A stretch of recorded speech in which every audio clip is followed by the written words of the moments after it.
Welcome to this week's edition of Fireside with the Force. We're here again with Derek, and we're getting shown around the trainer's room.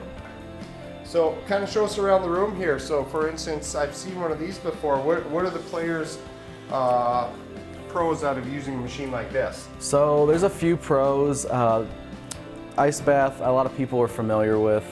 We can transition between hot and cold, and we can also do contrast bath. Basically, the thing about ice bath is people use that for a recovery purpose. It's supposed to flush or constrict all the blood vessels, and then once you warm, it flushes and pushes a lot of that lactic acid out. Contrast bath is a similar thing where they're hopping between hot and cold.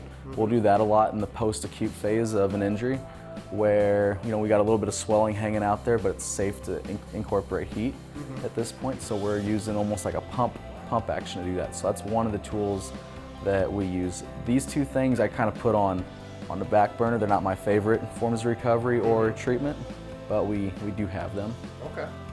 So a big topic in sports today is watching out for concussions, especially in contact sports like football and hockey. So what are some of the concussion protocols that you have to follow in the USHL? So it's pretty straightforward. You remove the player from play and they have to go through a rigorous return to play once they are symptom-free. However, there is evidence that shows light to moderate activity, so something about 120 beats per minute does help alleviate some of the concussion symptoms. So we're beginning to incorporate that, and then once the athlete is symptom-free, we've got a checklist.